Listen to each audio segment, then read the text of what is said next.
Hyderabad municipal corporation की आवाम को, वहाँ के तमाम वोटर्स को, राय दहिंदगान को अपनी जानिब से उनका शुक्रिया अदा करता हूँ कि उन्होंने पोलिंग के दिन निकलकर अपने अपने वोट का इस्तेमाल किया, बावजूद इसके कि अभी भी पूरे मुल्क में और हर जगह पर कोरोना वायरस चल रहा है।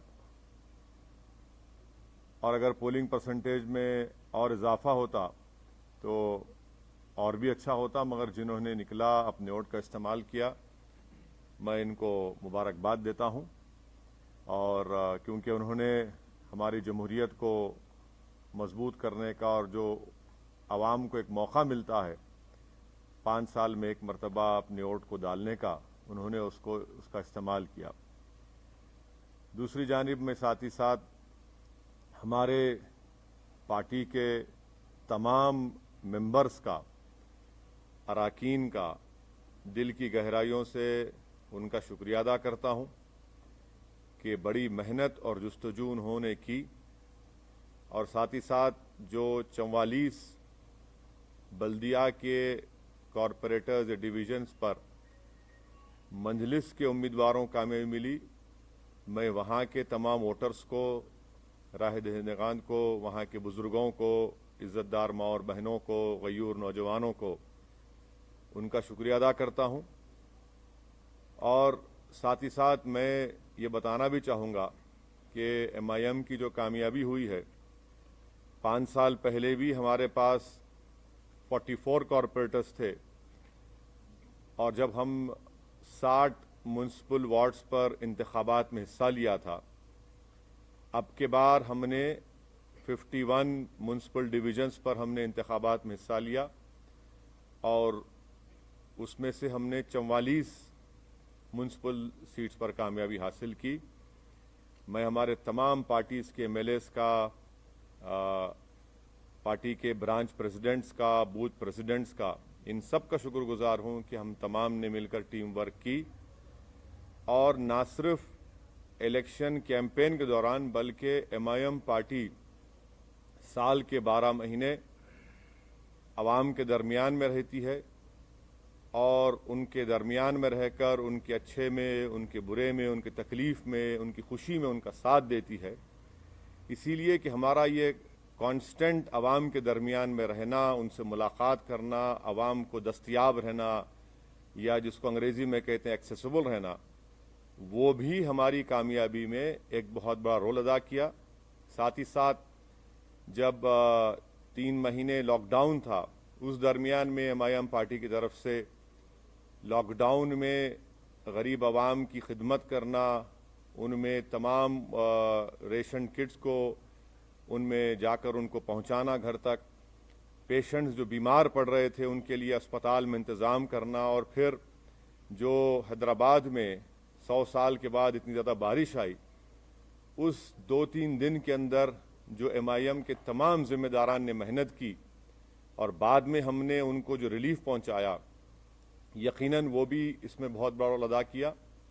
बहरहाल मैं तमाम अपने पार्टी के जिम्मेदारों का, और ये हमारी कामयाबी पूरी में हमारे पार्टी के मेंबर्स को क्रेडिट जाता है, और उन तमाम वार्ड्स के वोटर्स को क्रेडिट जाता है। MIM पार्टी ने 51 म्युनिसिपल सीट्स पर कंटेस्ट किया, और आप जानते हैं कि हैदराबाद पार्लियामेंट कॉन्स्टिट्यूंसी में हमने 44 डिविजन्स में से 34 पर कंटेस्ट किया, और 33 म्युनिसिपल वार्ड्स पर हमको कामयाबी मिली। मैं फिर से कह रहा हूं कि हैदराबाद पार्लियामेंट्री सेगमेंट में 44 म्युनिसिपल डिविजन्स हैं, जिसमें से MIM ने 34 पर कंटेस्ट किया, और 33 पर हमने कामयाबी हासिल की। ये 5 साल पहले भी ऐसा ही था। दूसरा, सिकंदराबाद में हमने 12, सिकंदराबाद पार्लियामेंट कॉन्स्टिट्यूंसी में 12 म्युनिसिपल वार्ड्स में कंटेस्ट किया, और 9 म्युनिसिपल डिविजन्स पर, 9 म्युनिसिपल डिविजन्स पर अल्हम्दुलिल्लाह हमको कामयाबी मिली। वैसे ही हमने 3 municipal wards Malkajgiri parliament segment में हमने इंतखाबात में हिस्सा लिया, हमको कामयाबी नहीं मिली।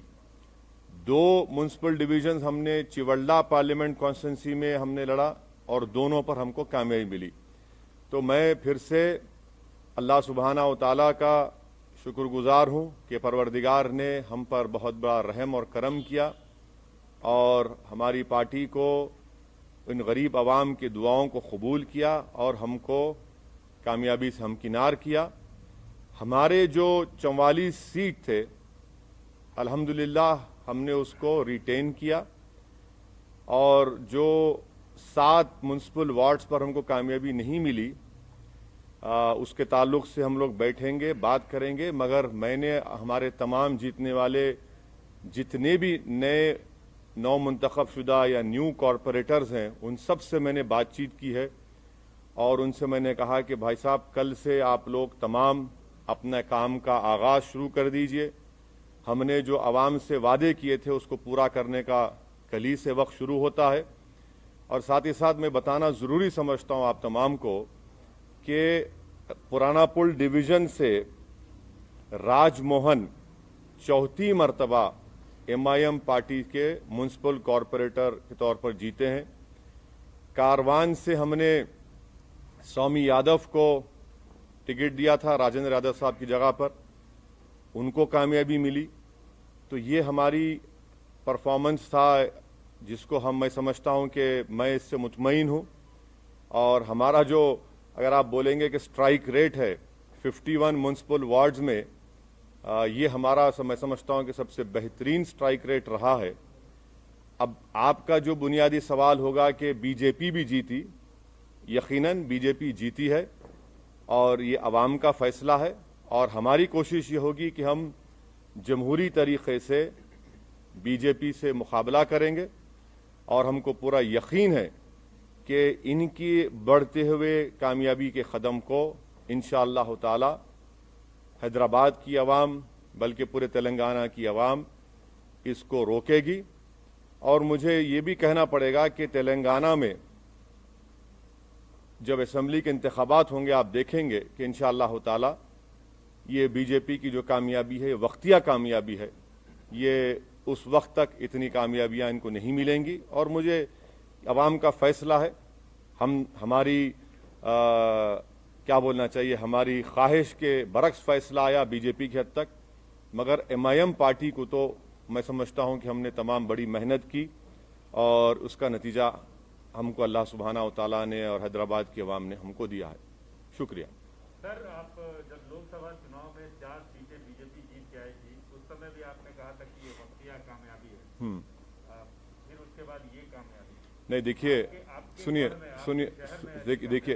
देखिए आप ये बात कह रहे हैं, मैं इसलिए निकाल रहा हूं कि जरा वो आंख पे। तो निजामाबाद में म्युनिसिपल इलेक्शन हुआ, बीजेपी का MP है वहां पे, कितनी सीटें MIM जीती? बीजेपी का MP है निजामाबाद में, MIM ने कितनी सीट जीती? 16 सीट जीती हम। तो आपको बता रहा हूं कि होगा ये इलेक्शन का वर्डिक्ट है, म्युनिसिपल इलेक्शन है, थोड़ा ऊंच नीच होती है।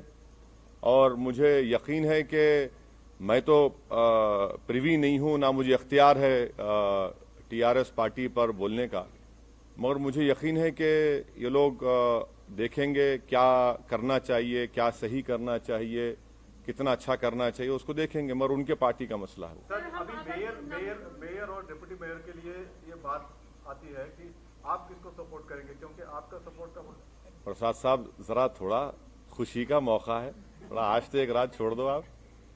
लेकिन बहुत अहम बात है। हाँ बिल्कुल है, नहीं हर चीज अहम है। इतनी बड़ी कामयाबी हमको जो मिली है वो यकीनन एक बहुत बड़ी कामयाबी हमको मिली है और हम फैसला करेंगे, बैठ के बात करेंगे। कल मैं हमारे पार्टी के तमाम जिम्मेदार हजरात से मैं उनसे बात करूंगा, उनसे मशवरा करूंगा, उनकी राय हासिल करूंगा, उसके बाद हम कोई फैसला करेंगे। यकीनन हमको फैसला करना है, हम करेंगे। सर, योगी आदित्यनाथ ने ये कहा है कि भाग्यनगर का भाग्योदय अब शुरू हुआ है और JP नड्डा ने भी ये कहा है कि 2023 में बीजेपी की सरकार होगी, KCR की तरफ सरकार को हम निकालेंगे। तो आप उस पर कैसे देखते हैं? अब जाहिर है ये तो इस तरह की बातें करेंगे ना भाई। जहां पर योगी आए थे क्या हुआ, टाइम हो गए।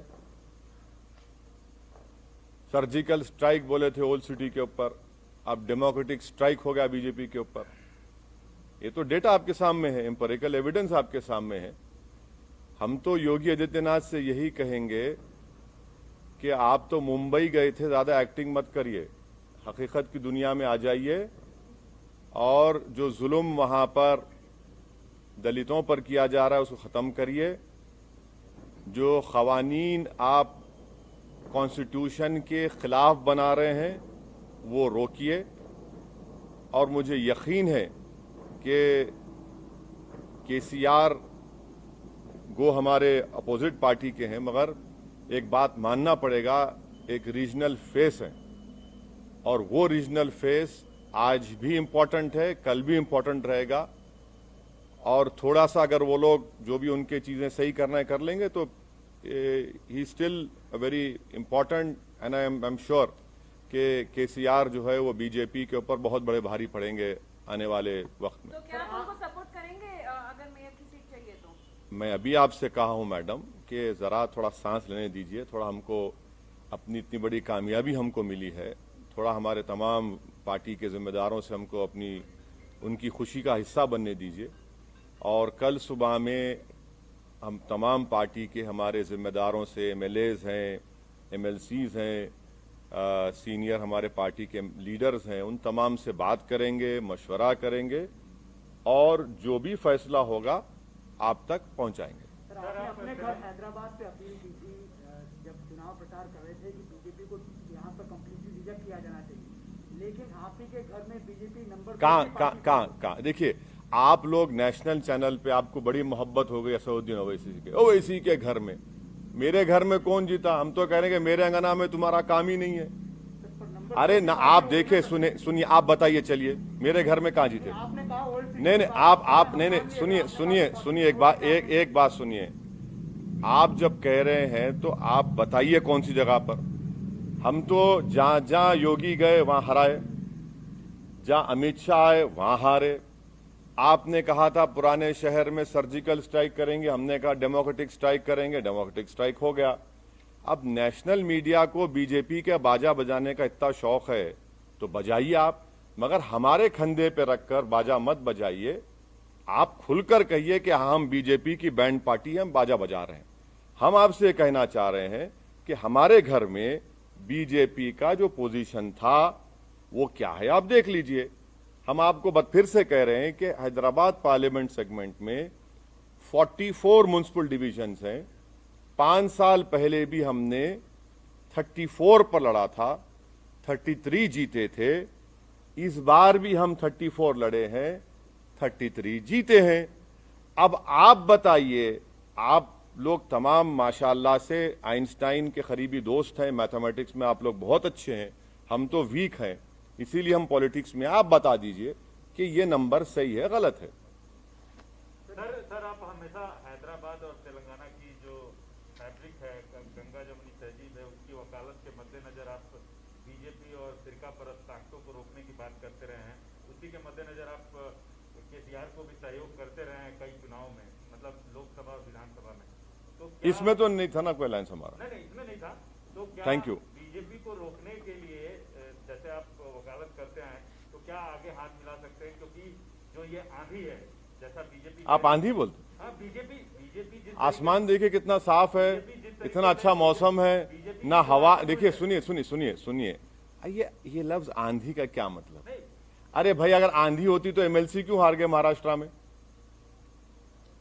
महाराष्ट्र में हार, अरे ठीक नहीं जी, अरे भाई आवाम का फैसला है, मगर जरा अल्फाज का इस्तेमाल जो है ना, जरा उसके ऊपर देख कर करिए। आंधी कहाँ आंधी है भाई? अरे भाई, तूफान आपके सामने बैठा हुआ है, आप कहाँ आंधी की बात कर रहे हैं? सर, अब चार मीनार की तो बात हो गई, क्या आप कोलकाता के हावड़ा ब्रिज पर कूच करेंगे सर? नहीं, इलेक्शन लड़ना तो प्रसाद साहब मेरे लिए जरूरी है।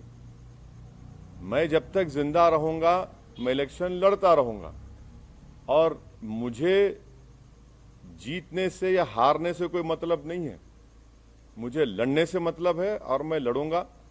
अब रहा सवाल, आपके सवाल का जो स्पेसिफिक जवाब है, अब इलेक्शन से हम लोग थोड़ा हैदराबाद के इलेक्शन से फारिग हो चुके हैं, अब बैठ के बात करेंगे आने वाले एक 6-7 दिन में, और फिर इंशाल्लाह फिर अपना सफर शुरू रहेंगे। सर यही फॉर्मूला आप वेस्ट बंगाल में, मतलब आपने कहा था हर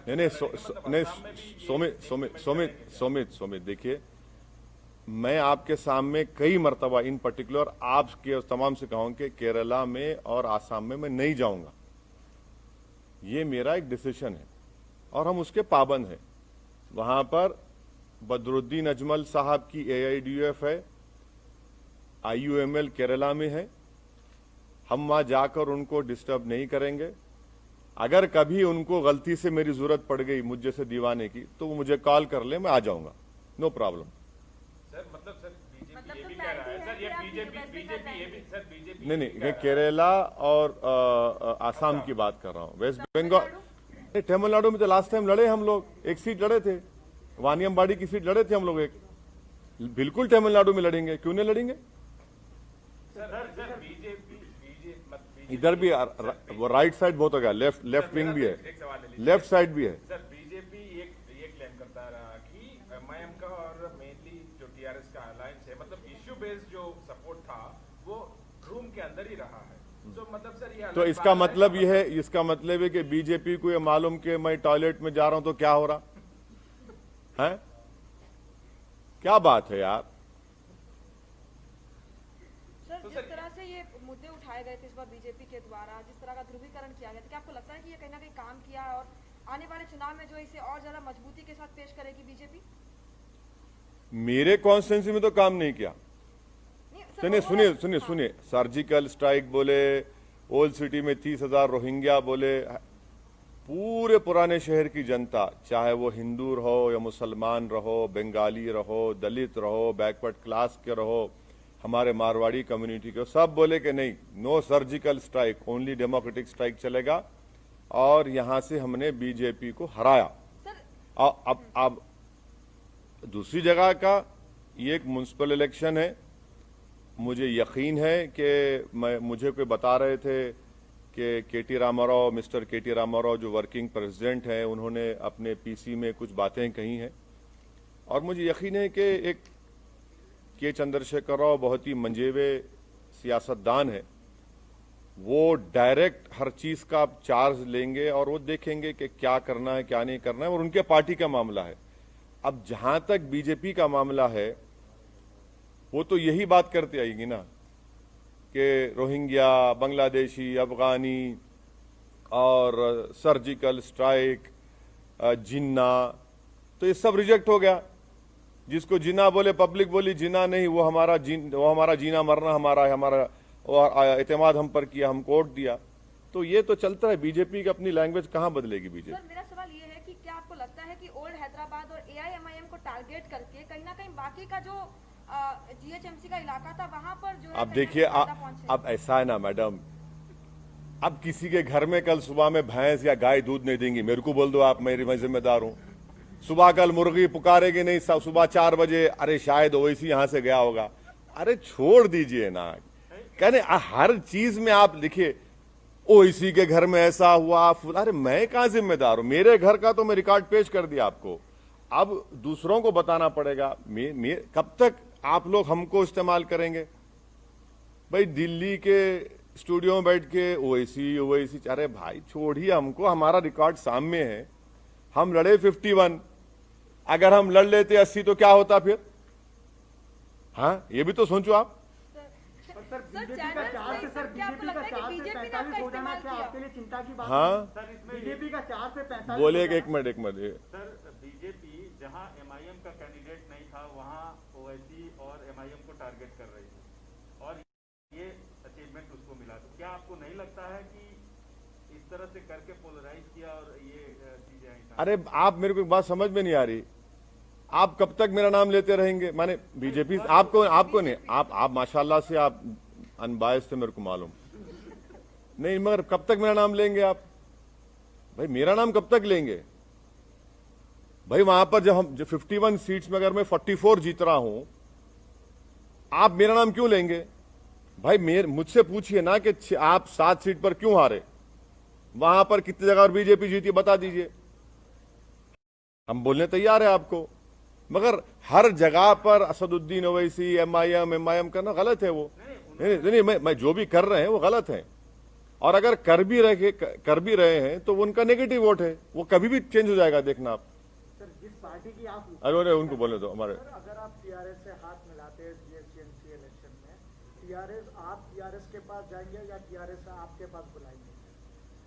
हाथ मिलाते जीएचएमसी इलेक्शन में अभी जो हुआ है चुनाव में, सर अभी तो फंस गया ना मामला, तो अभी फंस गया ना सर? फंस गया। हाँ सर, एक्स ऑफिशियो वोट पे अगर डालेंगे तो हाँ? फंस ही गया ना सर।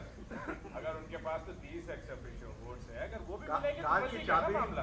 कार की चाबी और स्टीयरिंग आपके हाथ में है। नहीं, मैं आपसे रिक्वेस्ट कर रहा हूं, मैं मेरी गाड़ी में बैठो आप। आजकल तो लोग हमारी गाड़ी में रोक के हाथ मिला रहे हैं, उसको भी आप लोग चला रहे हैं, वायरल बना रहे हैं। अरे क्या बात है, कोई बात है? अरे कोई नहीं है, नहीं, हमारी गाड़ी अलग है, उनकी गाड़ी अलग है।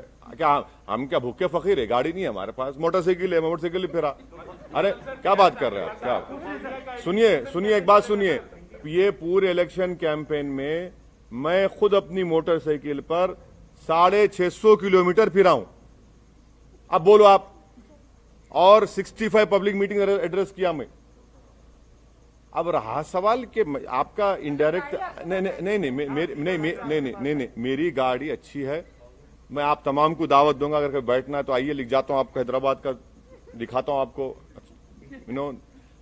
जहां तक मेयर डिप्टी मेयर का सवाल है, आप टाइम दीजिए, कल मिलेंगे, थोड़ा खुशी का मौका है, थोड़ा उसको एंजॉय।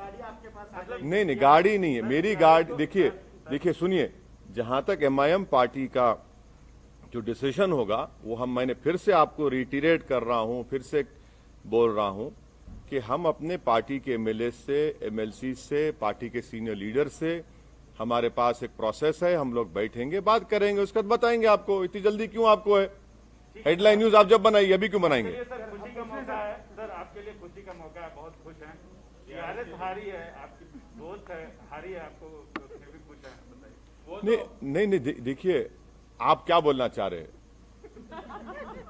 नहीं, क्या बोलना चाह रहे हैं आप? बोलिए क्या आपने क्या बोलना चाह रहे हैं? नहीं, अरे देखिए ना, बगैर आपके सपोर्ट के तो आगे नहीं बढ़ सकते सर। अरे भाई साहब, ये तो अभी तो इस रात को तो गुजरने दीजिए, कल सुबह का सूरज नया निकलेगा, कल बात करेंगे, बात करके पार्टी में क्या होगा, क्या करना है, कैसा करना है। हम कहां छोड़ के भागेंगे आपको? ना आप छोड़ेंगे ना हम छोड़ेंगे आपको, फिक्र मत करिए। ऑलरेडी कॉल नहीं आया है सर। हाँ, आपको कॉल ऑलरेडी मेरा फोन आप रख लो, सुबह तक अगर आप सो गए तो आप मेरे को सुबह लाके दे दो, आप रख लीजिए फोन, मैं देने तैयार हूं आपको मेरा फोन। एक सवाल पूछ ले सर, एक सवाल पूछ ले। एक सेकुलर पार्टी लॉस की है, उसका आपको दुख है या खुशी है? हाँ, एक सेकुलर पार्टी लॉस की है यहाँ पे। नहीं, मैं आपसे कह रहा हूं ना कि यकीनन मुझे इस बात का पूरा यकीन है कि के चंद्रशेखर राव एक ना सिर्फ तेलंगाना बल्कि साउथ इंडिया का एक बहुत बड़ा पॉलिटिकल चेहरा है, और वो जब सामने आएंगे और आ रहे हैं, वो देखेंगे उनकी पार्टी का मसला है, क्या क्या हुआ, क्या नहीं हुआ, क्या करना चाहिए, कैसा करना चाहिए। टीआरएस अभी भी तेलंगाना में रूलिंग पार्टी के साथ साथ एक फॉर्मिडेबल पॉलिटिकल पार्टी है, और एक तेलंगाना की जो रीजनल सेंटिमेंट है वो उसको रिप्रेजेंट करती है। उस बात को आपको समझना है, और यकीनन उनको नहीं मिली, वो नियरली 42-43 सीट्स पर उनको नाकामी मिली। मुझे यकीन है कि केसीआर इसको देखें, क्योंकि उस आदमी का पॉलिटिकल जर्नी मैं जानता हूं। जब मैं एमएलए था अकेला असेंबली में, जब से इनको देख रहा हूं, वो देखेंगे। सर जिस पार्टी की आप मुखालिफत करते हैं, सर एक सवाल ले लीजिए। अब ये आप कुछ पूछना चाह रहे हैं मैडम? एक सवाल सर, जिस पार्टी की आप मुखालिफत करते हैं, वो पार्टी जो है 4 से 45 हो जाती है सर। आप असदुद्दीन ओवैसी इस बात से चिंतित नहीं? सर क्या असदुद्दीन ओवैसी इस बात से चिंतित नहीं? अच्छा, इंग्लिश में बोलिए, इंग्लिश में। So today the results of GHMC municipal elections have come out. I want to thank the people of Greater Hyderabad Municipal Corporation and all the people who have come out and voted on the polling day.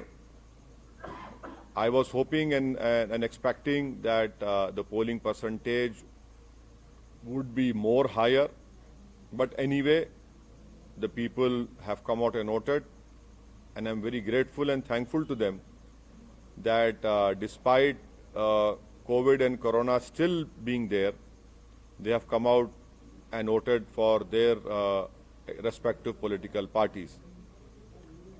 I am thankful to the Almighty Majestic Allah Subhanahu wa Ta'ala for His great blessings, and I'm also thankful to the people of Hyderabad, the voters of those 44 municipal wards where MIM party could regain them. I'm extremely thankful, and I have no words to thank my party members, my MLAs, my MLCs, my colleague from Imtiaz Jalil who had come down and campaigned here, and to all of them whose hard work, Alhamdulillah, Allah Subhanahu wa Ta'ala and the people of Hyderabad have rewarded us. We were able to retain the 44 municipal wards out of the 51 we had contested, and this is the highest strike rate of a political party. And let me also please remind you that 5 years ago, MIM had contested 60 municipal wards and we could win 44. This time we contested 51, we could win 44. And to all the national channels, I would urge them to listen to what I am telling now, that in the Hyderabad Parliament constituency, which also includes the heart of Hyderabad, जिसको हम बोलते धड़कता हुआ दिल of Hyderabad, where BJP said we'll do a surgical strike, the people of Old City have done a democratic strike on the BJP and Sangh Parivar. In the Hyderabad Parliament constituency, there are 44 municipal wards. MIM party contested 34 and we won 33. This is the same number which we contested 5 years ago, and now it is the same number. In Chivalla Parliament constituency, we contested 2 municipal wards. We again retained them, Alhamdulillah. In Malkajgiri Parliament segment, we contested 3 municipal wards. We could not win. In Sikandrabad Parliament constituency, MIM contested 12 municipal wards. We won 9. That is the exact position of the victory of MIM party. And thirdly, I have spoken to all my newly elected municipal corporators. I have congratulated them and I have reminded them that their victory has been possible only because of the Almighty God, the hard work put in by all the MIM members, and because of the voters of their respective wards. And I have told them in clear terms that their work should start from tomorrow onwards, and they should try and fulfill the promises that have been made by the MIM party to the electorate of that respective municipal wards. And may I also tell you that this victory also shows that MIM party's continuous work of being in the midst of the common man, representing them, being in their happiness, helping them when they are in trouble, and helping them whenever they required any helping hand. That is why the MIM party could retain 44 municipal wards. Tremendous yeoman work was done by MIM MLAs, MIM members during the lockdown period, wherein MIM MLAs and members, they took a huge risk on their lives, and during the peak of Corona, we were able to distribute whatever we can from our side, ration kits to not only people of Hyderabad and Secunderabad, but even to migrant laborers. And also when the unfortunate floods took place in Hyderabad, those 3 days, the MIM cadre, MIM MLAs, everyone were out there on the streets, on those inundated areas where thousands of houses were submerged in water. We were doing our utmost best, and people have seen that it is the only party in Hyderabad whose offices are open 6 days a week, where MLAs, corporators, MPs sit in front of the people and address them and meet them, and they are very accessible as compared to other political parties. As far as the election of mayor and deputy mayor is concerned, we want to savor this moment of our victory, and we are thankful to the people of Hyderabad. In all humility, I salute them, and I have no words to thank them. But tomorrow I will be meeting my party MLAs, my party MLCs, my senior leaders. We will be speaking to them. I'll be asking for their views and their advice, and accordingly we will take a decision, and definitely we will let you know. So this is what I have to tell you as far as today's electoral verdict of Greater Hyderabad Municipal Corporation is concerned. Sir, as you said, the people have done democratic strike on the BJP party Sangh Parivar. And sir, after massive aggressive campaigning by the big guns like big faces who have landed in Hyderabad city, who also इतना बड़ा gun यहाँ बैठा हुआ है, तुम्हारे को वही gun दिख रहा है? हाँ, तोप है ये? क्या बात कर रहे हैं आप गन क्या बोल रहे हैं? हम क्या वो है, बरमार है? क्या बात कर रहे हैं? अरे क्या, अरे छोड़ दीजिए. देखिए, see, the BJP said that we will do a surgical strike on Old City. The BJP said that there are 30,000 Rohingyas in voter list. The whole campaign was focused on the people of Old City, and the people of Old City have replied to them, have told them that you cannot demean the people of Old City in this way. And they have given a proper befitting reply to BJP, and that is why you see in Hyderabad Parliament constituency, the BJP have lost badly as far as MIM is concerned, and I'm thankful to the people of Old City. And please stop using these terms like big guns, that gun, this gun. What is that gun? This is democracy. Gun will not work. Ballot will work. And that is why, and if you are saying gun, हम कोई कम है क्या? हम भी तो अरे हमको क्या बोलेंगे आप? क्या बोलेंगे? कैनन बोलेंगे? हाँ? हाँ, वो बोल लो. बिग फेस, छोटा फेस अलग चलता, बट ऐसा नो को बोलो आप. गन है.